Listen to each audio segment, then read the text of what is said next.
Assalamualaikum warahmatullahi wabarakatuh. Halo semuanya, perkenalkan kami dari kelompok 9. Saya sendiri Anggiska Albania dan rekan saya. Perkenalkan, nama saya Rina Aprianti. Baiklah teman-teman, di sini yang pertama kami akan menjelaskan perbedaan biaya variabel atau biaya langsung dan biaya tetap, biaya tidak langsung dalam perencanaan program pendidikan non-formal.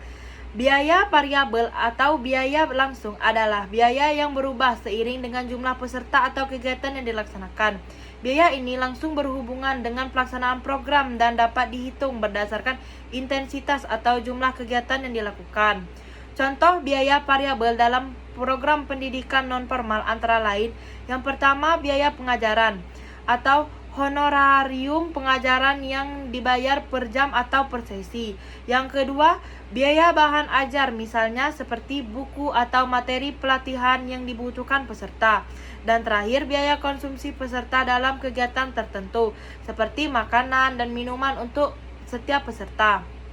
Nah, sedangkan biaya tetap atau biaya tidak langsung adalah biaya yang tidak bergantung pada jumlah peserta atau kegiatan yang dilakukan dan tetap ada meskipun program dilaksanakan dengan jumlah peserta yang sedikit atau banyak.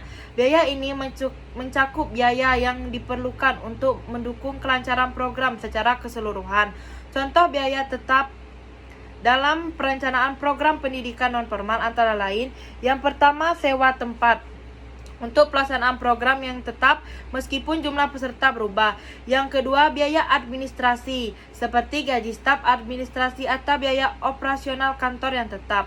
Yang terakhir, biaya peralatan dan fasilitas, misalnya peralatan yang digunakan untuk program seperti proyektor atau ruang kelas secara rutin.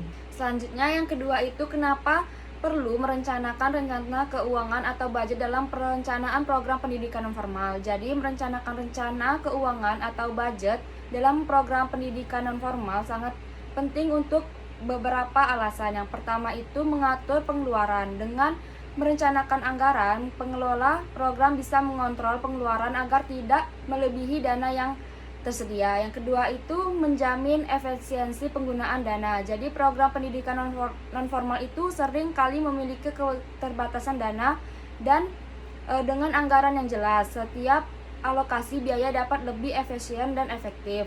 Yang ketiga itu mencegah kekurangan dana. Dengan perencanaan keuangan yang matang, program dapat mengantisipasi kebutuhan dana di setiap tahap sehingga tidak terjadi kekurangan dana di tengah pelaksanaan program. Dan terakhir itu menjaga akuntabilitas. Rencana keuangan juga memungkinkan pengelola program untuk mempertanggungjawabkan penggunaan dana kepada pihak-pihak yang memberikan dana atau kepada masyarakat. Baiklah, yang terakhir itu adalah contoh opportunity cost atau biaya peluang dalam perencanaan program pendidikan non-formal.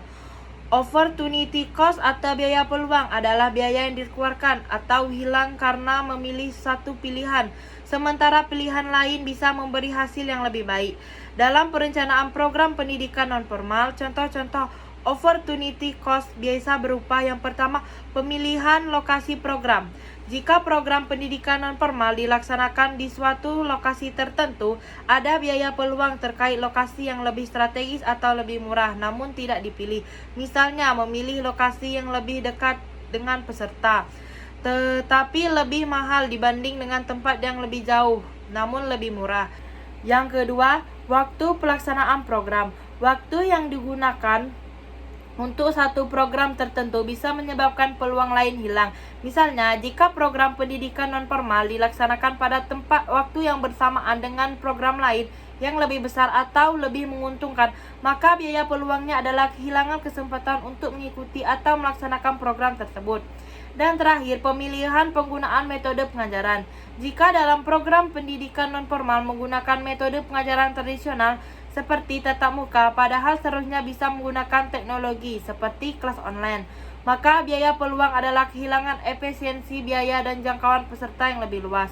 Nah, dengan demikian memahami pengolahan dan peluang penggunaan program pendidikan non-formal membuat keputusan yang lebih baik dalam perencanaan dan pelaksanaan program pendidikan non-formal. Mungkin itu saja yang bisa kami jelaskan. Lebih dan kurang kami mohon maaf. Kami akhiri. Wassalamualaikum warahmatullahi wabarakatuh.